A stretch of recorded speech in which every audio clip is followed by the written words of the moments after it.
गांव की चौपाल पर अचानक भीड़ जुटी थी। सबकी निगाहें एक अनजान सी औरत पर टिकी हुई थी।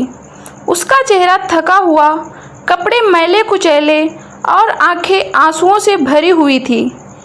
वह कांपती हुई आवाज़ में बोली, मुझे पहचानो, मैं सुहानी हूँ।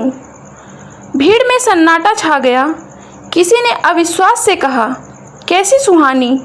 हमारी सुहानी तो 9 साल पहले मर गई थी। और तभी उस औरत ने गांव के नीम के पुराने पेड़ और आंगन में छिपे एक ऐसे राज का जिक्र किया जिसे सिर्फ घर का कोई अपना ही जान सकता था। लोगों की आंखें फटी रह गई। क्या यह सचमुच वही सुहानी थी जिसे सब मरा मान चुके थे, या कोई छलावा? तो सुनते हैं आज की कहानी 9 साल बाद लौट के आई। तो चौपाल पर जैसे सन्नाटा छा गया। यह वही सुहानी थी जिसे गांव वाले और उसका परिवार 9 साल पहले मरा मान चुके थे। सुहानी गांव के एक साधारण किसान परिवार की बहू थी। उसका पति आदित्य खेतों में मेहनत करता और बुजुर्ग सास ससुर घर गृहस्थी संभालते। सुहानी सबकी चहेती और लाडली बहू थी।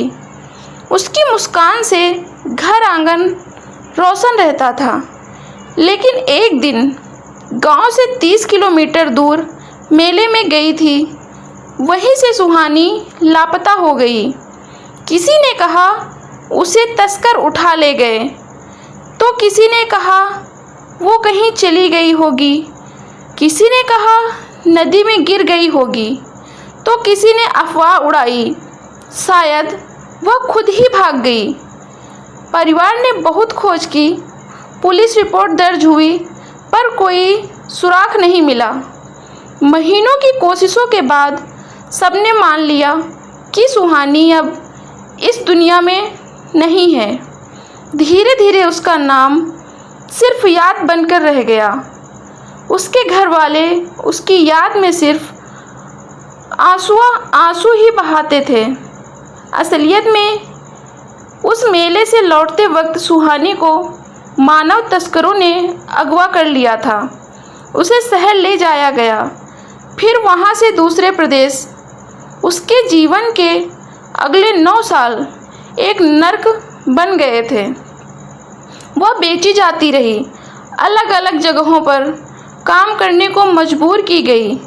कभी नौकरानी, कभी फैक्ट्री वर्कर भगाने की कोशिश की तो मार पीट भी सहनी पड़ती। लेकिन उसकी उम्मीद कभी पूरी तरह नहीं टूटी। हर रात वह भगवान से यही प्रार्थना करती, मुझे मेरे घर लौटा दो। हे भगवान, मुझे मेरे घर लौटा दो। मेरे आदित्य, मेरे माँ बाप की गोद में मुझे लौटा दो। सालों बाद एक फैक्ट्री में काम करते समय पुलिस ने छापा मारा। कई और औरतें सुहानी के साथ वहाँ से छुड़ा ली गई। जब उससे पहचान पूछी गई, उसने कांपते हुए कहा, मैं गांव भैरवपुर की हूँ, वहाँ मेरा घर है। लेकिन 9 साल में उसका चेहरा, बोलचाल सब बदल चुका था। पुलिस को यकीन नहीं हो रहा। बहुत जांच पड़ताल के बाद उसे गांव भेजने की अनुमति मिली। सुहानी को इतनी खुशी थी अपने गांव आने की। वो 9 साल बाद अपने घर वालों से मिलने वाली थी। सुहानी जैसे ही गांव पहुंची, चौपाल में लोग इकट्ठा हो गए।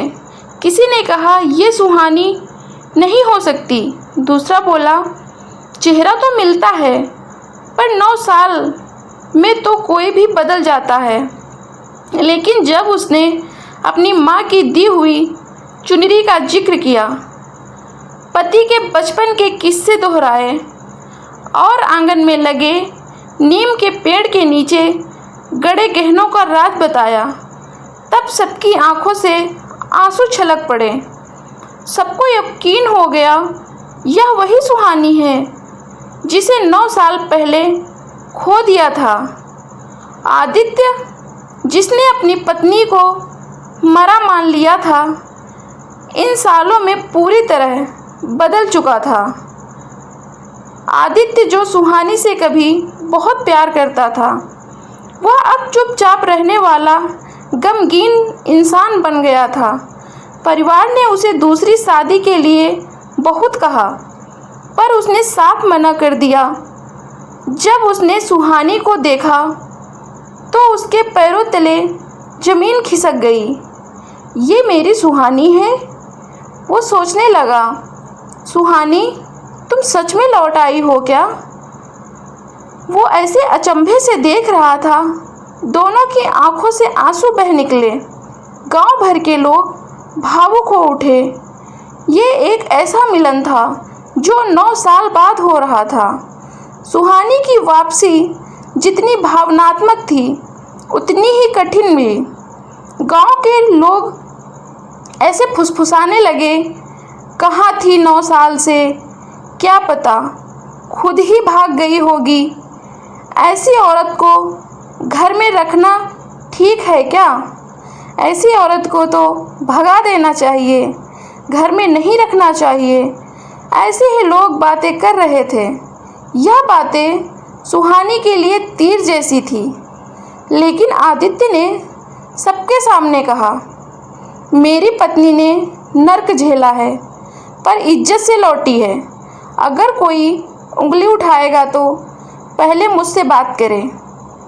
उसका साथ पाकर सुहानी फिर से जी उठी। धीरे धीरे गांव वालों का नज़रिया बदला। सुहानी ने अपने अनुभव से गांव की और औरतों को जागरूक करना शुरू कर दिया। वह बताती, घर से बाहर जाते समय सतर्क रहो, बच्चों पर नज़र रखो, अकेले बाहर न जाओ, अजनबियों पर भरोसा मत करो, क्योंकि अजनबी किसी भी भेष में आके तुम्हें अपने साथ ले जा सकते हैं। जो उसके साथ हुआ वो गांव वालों को बता रही थी। उसकी हिम्मत और संघर्ष की कहानी पूरे इलाके में फैल गई। सुहानी के लौटने के बाद मानो पूरा परिवार फिर से जी उठा। सास ससुर की आंखों में चमक लौट आई। आदित्य का जीवन फिर से रोशन हो गया। वो खुश रहने लगा।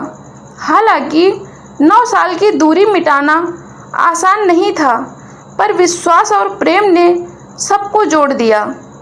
सुहानी की कहानी यह सिखाती है कि हौसला और उम्मीद सबसे बड़ी ताकत है।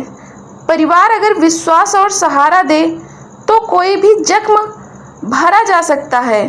और सबसे ज़रूरी, समाज को ऐसे पीड़ितों पर सवाल नहीं बल्कि सहानुभूति करनी चाहिए। कहानी पसंद आई हो तो चैनल को लाइक शेयर सब्सक्राइब करें। Thanks for